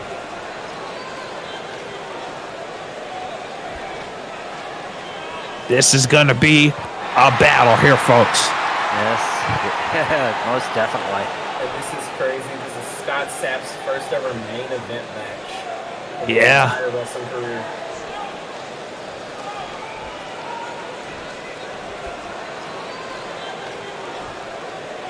And Kiyoshi, I'm sure he welcomed this. He wanted challengers. He wanted competition. And tonight, he's got competition in Scott Sapp. Despite what you think of his methods and who he hangs out with and how he goes about his business, Scott Sapp is a very dangerous man. Yep, he is indeed. And Malik would tell you that better than anybody else. Truly is. And ladies and gentlemen, this is the main event of Takedown episode 184. It is Kiyoshi Saiba defending the Pure Championship against Scott Sapp, the Swiss Nightmare himself. Scott Sapp has to beat Kiyoshi in 20 minutes or less to win that title.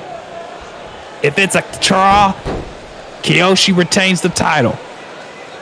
Things to know about Scott Sapp. Scott Sapp is a master of European mat wrestling. Was trained by a former DCA world champion, former Battle Pro world champion in Arcan. And for the better part of his 11 years he's been in the business, he has done everything he could to get into DCA. It took one moment in Genesis for people to know who Scott Sapp truly was. And now look at Sapp and Saiba basically egging each other on, saying, come on. And as for Kiyoshi, a little background on him for those who are unaware of who he is. He's, as you can see, very technical, very shoot style wrestling he likes to employ. He was taught Shotokan karate by his Japanese father and American mother at 4. Wow. And then at age 11, trained kickboxing, and then entered pro wrestling at 15. That sounds familiar to Wayne. Yes, it does. And trained by Ryoma at the Bushido Rising Dojo, and after leaving there, furthered the training by having Akatsuki, trying to get the name right, as his teacher. Trained there and fought at Budo Hybrid Wrestling from 15 to 22 and became their champion. And he has dual citizenship because he moved to London in 2019. Wow. That's right. So Kiyoshi is multifaceted in this business. He's not a rookie. He's been in this game for a long time. Speaking of entering the wrestling world at 15, I think this is a good chance, a 20-minute time limit. This is a good chance to plug the fact that I'm surprised Wayne didn't do it first, but I'll do it for him. I was waiting for the eventual The segue. the eventual segue, but what the heck? So anyway, it is official. It was announced on Twitter a bit ago. Debut 15 years in the making. The Black Widow, the forefront, the aspect of blood, the icon herself, Oseko, goes up against her own daughter, the Red Widow, Yukimori, in her debut match. Yeah, that's happening at Revelations. Oh, it's gonna be a wonderful match. That's something that's been in the works for many months. But all the paperwork and stuff was signed, and we got it put together. Yes, indeed. It's got Sapp with a float over suplex there. Nicely done. 1, 2. Monahan, a little out of order. Yeah, definitely. Oh. And Sapp, like I said, a mat wrestling technician, also a catch wrestler extraordinaire. So you know he's gonna utilize all of that, including his persons of European uppercuts. There's a clothesline. You say Cody loves his European uppercuts. Oh God! Oh jeez. Scott likes to be very European with his uppercuts. Oh, there's that too. Yeah.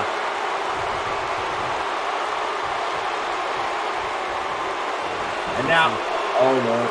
I was going for it again. No counter DDT. He was going nice. for that Kangen Ashura, that ripcord knee.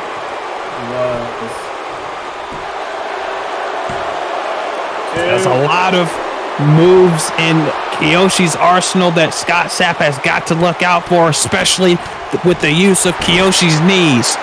The Nobunaga's Wrath, the hip toss knee strike, the Kagemusha, the powerbomb lung blower. There's a lot of stuff in his arsenal that he can use to take him out. The thing with Kiyoshi, you have to watch out for Sapp. Considering Sapp is very methodical in that ring. But also, Kiyoshi's got to watch for his arrogance if it doesn't get the better of him, especially when he feels the match isn't going his way. He might lose focus, and if he loses focus for one moment, Sapp will take advantage and take that pure title in his first defense. Like I said, this is a man that was trained by Arcane. There's the strikes from Kiyoshi.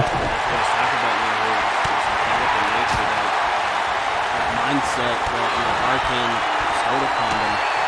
He's a very particular athlete and very when he needs to be, he'll be just as underhanded as Arcane. Oh, look at this, going after the arms now. Good. But it doesn't take away from the abilities of Scott Sapp. It does not, and also he's taken away from his arm, which means he's trying to take away that Swiss death he likes to use. Oh yeah. But Kiyoshi, again, like I said, there's he's not a rookie. He's not. He's been doing this a long time.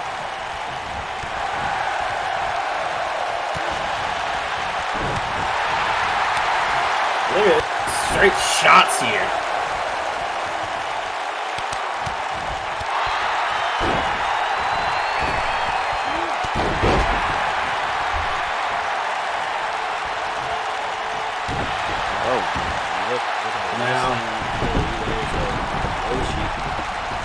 Gator roll there. And now we get back to this. It is going to be, we're going to see who can get what. And look at that, working the arm again. Oh. Yeah, Kiyoshi, as I stated earlier tonight, if you haven't seen the match on Transcend TV's YouTube channel, I know Malik knows that channel very well. Oh, yeah. One of my idols. Yep, that's the match they just had on a few days ago. Whoa. Oh, jeez. 10 days ago, as a matter of fact. Cover. Nigel, 1, 2, no. Oh, no. It was Kiyoshi Saiba putting up his BMW World Heritage Championship against JP Masters in a hell of a match. Oh, yeah. I mean, Kiyoshi said before that match, he said if he didn't beat JP, that all his titles and accolades would meant nothing to him. 1, 2. No! That's how much he wanted to beat that man and how much that man meant to him. And if he's willing to say that and do that to win, what do you think he's going to be willing to do to keep this pure championship? Yeah, that's right. I go for that crossbody, misses. Oh, Sat up. Blocked it. no. Oh, here we go. Oh, there's the combos. The strikes by Kiyoshi. Oh, Sat reversal. trying to. Oh my God! Big enziguri. You can hear that throughout the building. Yes, indeed. Oh, Now- wait a minute. What the hell? He's about to strong what's him in. Jesus! Oh, wow. Deadlift suplex. Back into the ring. 2, no. Deadlift superplex only gets a 2, and now Sapp staring down Kiyoshi. He's calling him up. I mean, this man Kiyoshi has been in the ring with some of the best in this business. I mentioned JP Masters earlier, Amari Benjamin, Malachi. He's been in the ring with so many men. Wait. Oh, God. Jesus Christ. Oh, And man. for a short time here in DCA, he has had some of the most hard-hitting fights, just like the ones we're currently seeing. Yeah, and he's He's challenged for this Pure Championship multiple times, and he was not able to get the job done, but at Gateway to Heaven, he did. He called his shot, and he went for it, and he became the Pure Champion, and now this is his first defense against a very game Scott Sapp. Yep. And now Kiyoshi going to the top rope after he hit that big drop kick. Oh, trying to go for the stomp. No. Big cross body. Oh, wow. He tried for that earlier. Yeah, he's been trying to go for that cross body for the longest time, and he finally hit it. No. Whoa. And now, went for the knee strike again. Jesus. Oh. Deadlift German. No. With a full bridge. Oh, man. And Kiyoshi said 7 months ago that he was coming to collect titles in DCA. He's already got one under his belt now. Who knows what the future might hold for Kiyoshi going after anymore. Look at these strikes by Kiyoshi. Yeah. Oh! Reversal by Sapp. Uh-oh. Sapp. Him up. Got him up. Oh! Rolling Death Valley Driver. 1, 2. No. Oh. Wow.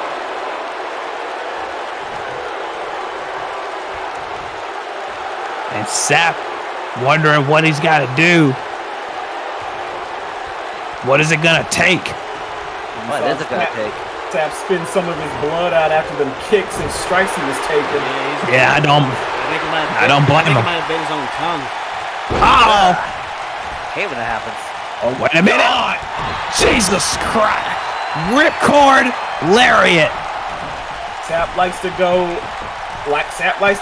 200 when others go 100.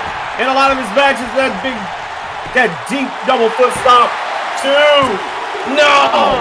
Nope.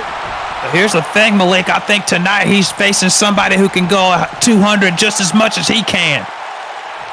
Oh, man. And Kiyoshi has shown that on more than one occasion if you followed his entire career. Went for the knee again. Now Sapp. What's Sapp looking for here? No! Kiyoshi off the ropes. Big uppercut. Oh, man. And Sapp rolling smartly to the outside of the ring.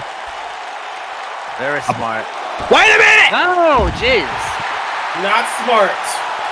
That wasn't smart. That's something Kiyoshi rarely breaks out the high-flying moves. But he did. He knew he had to in that occasion. He had to take advantage. Yeah. And now, kick to the face. Now, Look out. Oh. look out. Uranagi. Very Big nice. Uranagi by Sapp. And Oh, God. He tried to go for that cannonball senton. He missed. Oh, man. I wouldn't even think that he. Well, Kiyoshi put the knees up and now. Oh my God! Wow. Rampage bomb. No! Nope. Shades of Quentin Jackson. And now, uppercut by Sapp. Irish whip off the ropes here. Oh. No. Counter out. Oh, no. Oh, Jesus! Oh, wow. Saito. That might be it. He might have knocked Saiba out. No! Did not knock him out. I would be shocked, but this is Saiba we're talking about. If you followed his career, you know it's going to take a lot more than a simple Saito suplex to knock him out. That's right. If he's still breathing, he's still going to keep fighting. Another European uppercut. Saiba-san was psycho this. That means he's awesome. Uh-oh. Wait a minute. Scott. He's about to come in. Oh, Good God! Drove him right into that steel barricade. Like a speeding bullet coming out of the chamber. Oh, Drove man. right into the chest of Kiyoshi. Oh, man. And he knew what he was doing, too. He took that He took his whole body and drove him into the barricade. Oh, went for the capo kick, didn't get it. Sapp. Open palm strike, no. Saiba gets out of the way. Irish whip into the ropes. Arm drag. Oh, yeah. Oh, wait a minute.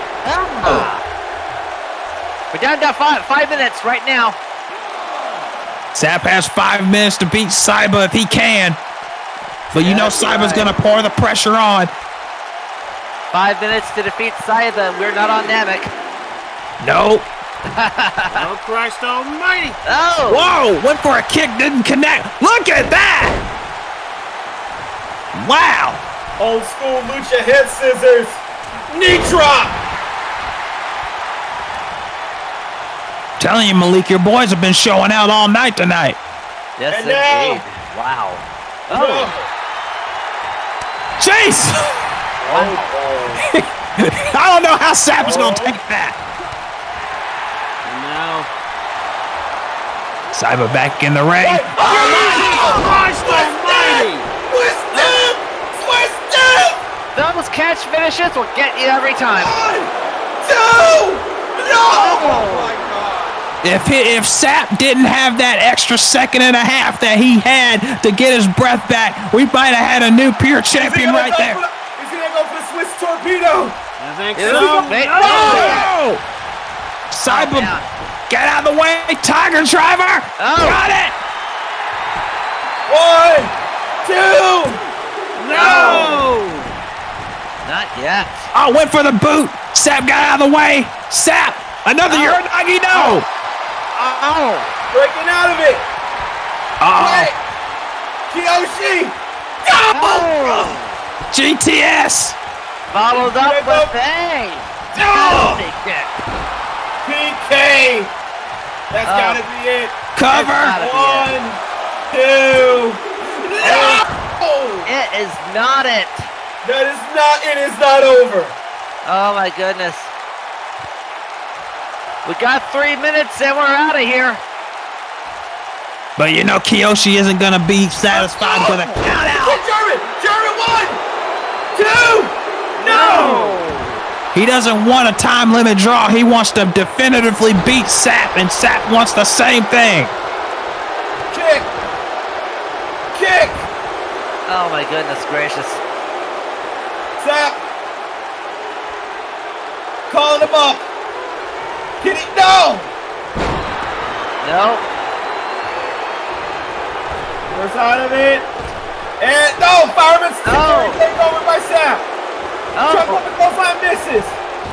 Oh, Oh, kick. misses. Oh wait, he got caught. Oh, wait a second. Wait. Oh, wait. Bro. 1, 2. No. No. Jason, get ready for the gimmick. Ladies and gentlemen, we have just reached gut check time. Oh yeah. It's gut check for Sapp. It's not for Kiyoshi. If there's a time limit, he wins still. Jesus! Oh jeez. Twisted. He's going for the end here. No! Oh man. That torpedo got caught. They got caught. Kiyoshi. Oh, he got the knees up. Right in the Got the knees shins. up. Right in the shins. That's gonna tell, man. Misses. Both these men are gonna need a What? nice bath after this match. Oh God.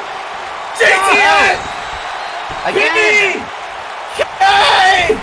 There it is. Oh man. Can Kiyoshi finish it though? No, Sapp. Oh man. He cannot finish it. Misses the clothesline. 1 minute. Oh, DDT. Sapp has got to put him away now. Oh Sapp. man. Coming to the top rope. 50 Sapp. seconds. No.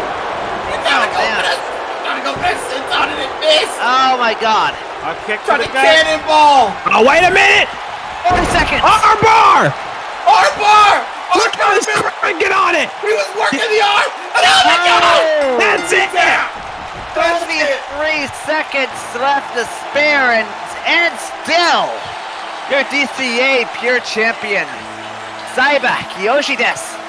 What a match this was. You talk about a pure match. This is exactly what you got, folks. Wow. Flash submission victory.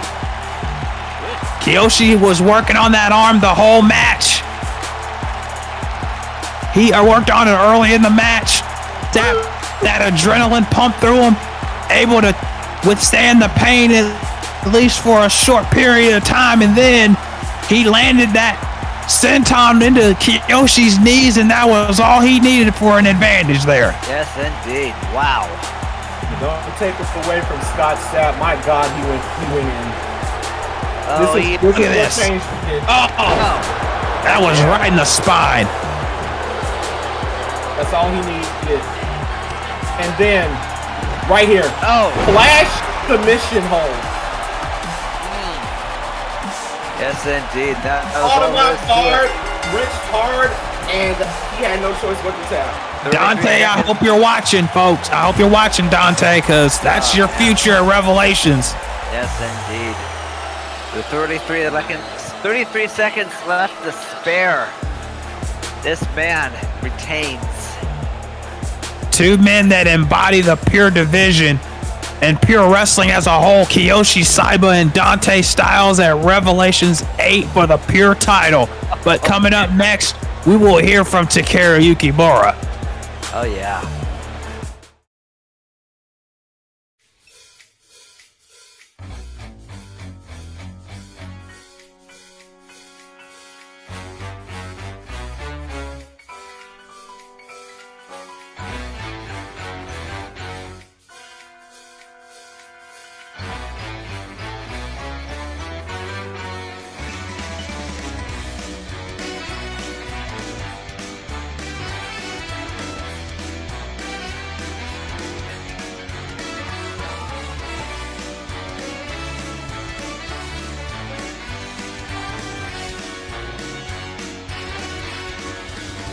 Guess there is no one to blame. We're leaving ground. Will things ever be the same again? It's the final countdown.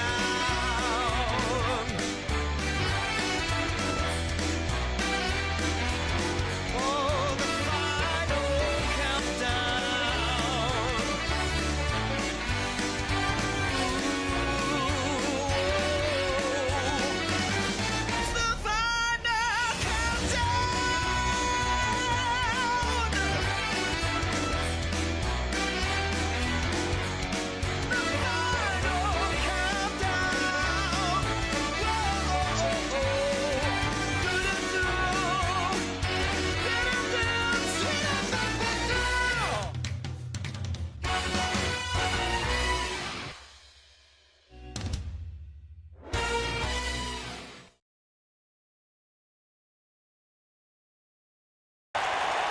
Ladies and gentlemen, we are back. We only got one more piece of business to take care of before we get out of here for the night. But before then, there's a bit of a card that's going to have to get run down. Oh, yeah. Of just some of the confirmed matches. D1 was going to do it, but he's busy with some personal business at the moment, so I'll do it. All right. We have a bit of a rundown to go through of just some of the match card for Revelations this year. That's already a pretty stacked show to begin with. I mean, wow. Oh, yes, it is. Yes, it is. Revelations Ultimate 8. Yes, it is. It's the penultimate show. And you're listening to Forgive Me by Boa. This is the official theme of DCA Revelations 8, and it is wherever music is sold and streamed. And we're starting with this one. Oh, boy. It's finally going to happen. James Needham, Malik Brown, Hell in a Cell. I don't think we need to say anything more about it than has already been said. Yes, indeed. This one's one everybody's looking forward to. Morgan Rayncroft, Candice Romero. It's finally happening. Once again, Morgan gets her rematch against Candice at Revelations. Wow. We heard from both men earlier tonight. Tommy Vercetti, Loop on the third, and apparently this is going to be a Vice City street fight for the Burnout title. Oh, jeez. Who's going to walk out with that title? We're going to find out. This one was made early tonight. Falls count anywhere. Jamal Bedlam, Casey Gordon, you better batten down the hatches at Soldier Field for this one. It's going to get ugly. It is. And speaking of battening down the hatches, Oh my God. Claudio and Yujiro finally get it on at Revelations. The Dragonborn versus the Ogre. Reinforce Somebody- the entire city of Chicago for that one. The entire planet. Oh, good Lord. And this one was made earlier also. Kiyoshi Saiba will defend the Pure title against Dante Styles. I'm sure Malik is happy about that. Dante back at Revelations. And then this one. Akira Yukimura and Mizuko. The story ends at Revelations in the Dragon Sanctuary match. I don't know how the hell that's going to go. How is it going to end? Wildcats title on the line. Can Ellie Rose do the impossible and beat Devataki for the belt? We're going to find out. Oh, we're all rooting for Ellie for that one. Yes, indeed. And then the Meg one, the main event. Streak versus Streak.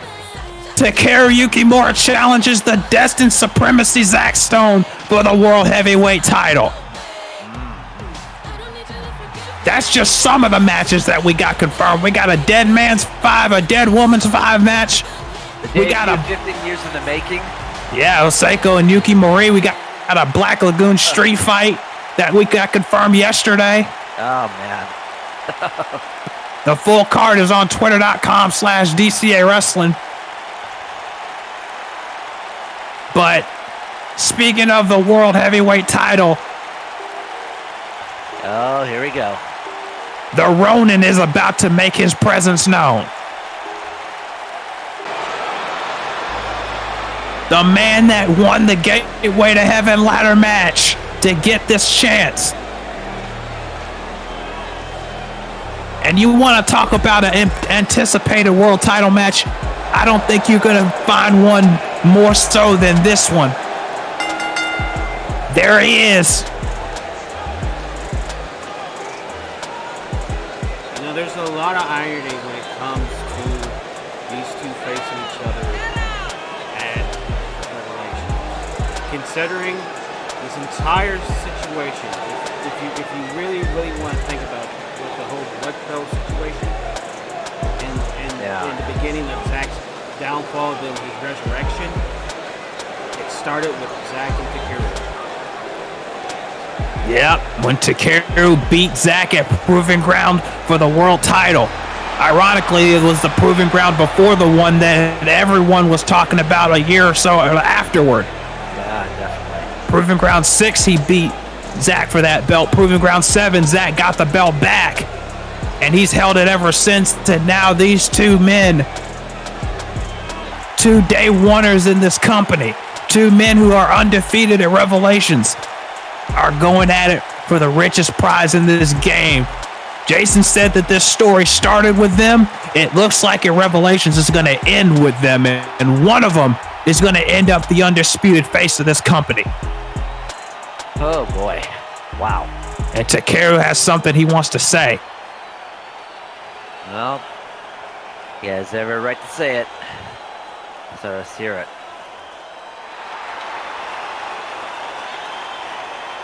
Fans on their feet for him. Yes, indeed. And he appreciates it, no doubt about that. I'd say so. Yeah.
Oh, well, there you go, folks. Wow.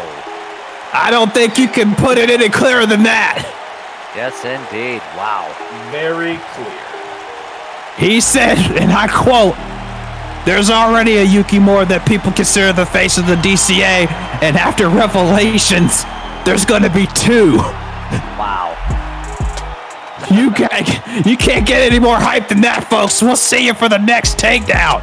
Yes, indeed. Good night, everybody.